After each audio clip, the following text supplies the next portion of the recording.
All right. Yo, we're out here on a coldy day. I couldn't even get out my drive this morning, actually my street. So it is now fairly late in the evening, and I've managed to get out my road and get here. As you can see, there's some snow, but there's barely any snow here, to be honest. It's much worse at my place. So the plan for today is one thing. I couldn't let it get away from me. I was like, yo, we need to come here and do this. As you remember, last time we did this inner piece, and now it's time for the inner sill. So we need to get that up and gone. We need to therefore primer this, and yeah, we're gonna have a look at that. So before we go ahead and weld our inner sill panel over our newly welded in panel for the support, we need to make sure we primer that to protect it from any corrosion in the future, especially since we're going to be welding. It's going to burn off any regular paint because of the heat, so we get the protection from the copper to keep it protected even after we weld, before we get to cavity wax the whole car and stuff like that. So as you can see, I'm just drying it off with the heat gun now. We've applied 2 coats, that'll be plenty. I've already applied some Rustisol below that anyway. Alright, step 1, we're going to get our inner sill piece and we're going to muck it up and tack weld it into place, and then from there on we can reshape it a little bit to match all the contour and stuff like that once we've got it attached, and then we can also do the spot weld. So let's do that now.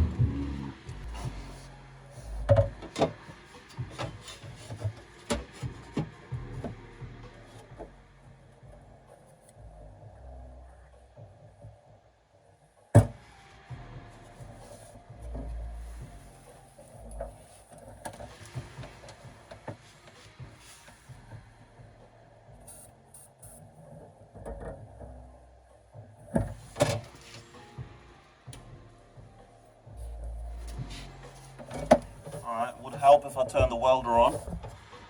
I would definitely help.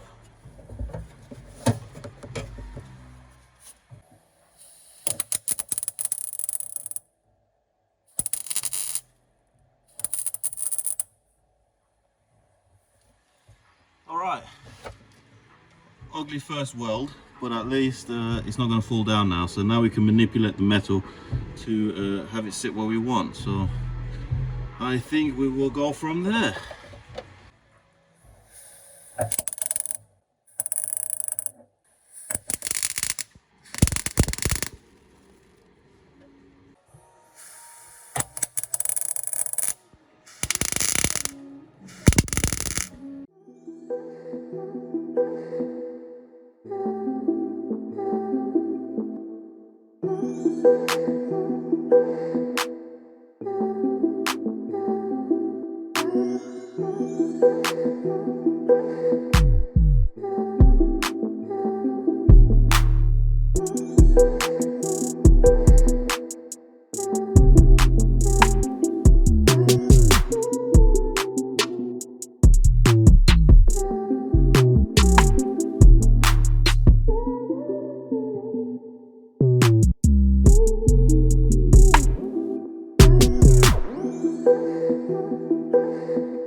All right, easy. So we got the inner sill in now.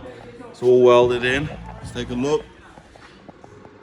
Welded up top, and the plugs welded there. So now we're gonna take down all the welds. Want to clean them up real nice, get them nice and flush so it looks somewhat good. And then that's the inner sill complete.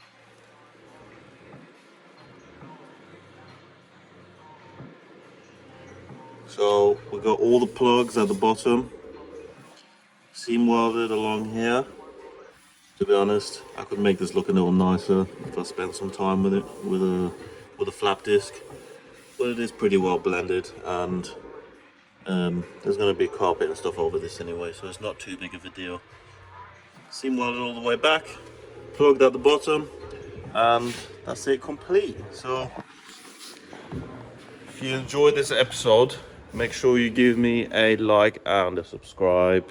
And as always, there's going to be another episode out following week, Wednesday or Thursday. Maybe if I like to drop it early, I might even drop it for you on Tuesday. But yeah, that's the inner sill complete.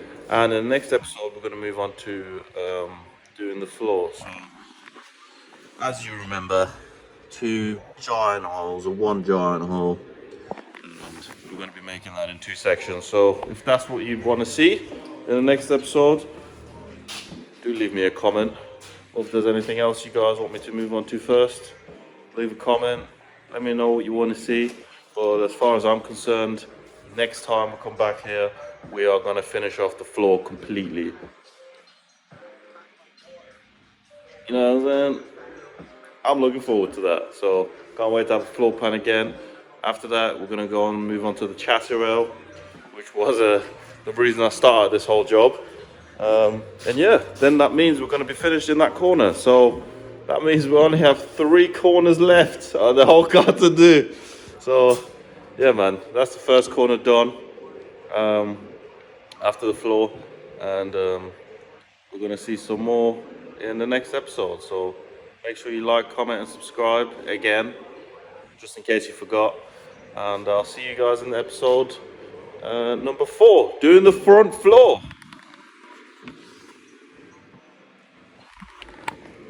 Peace out, man. Catch you next time.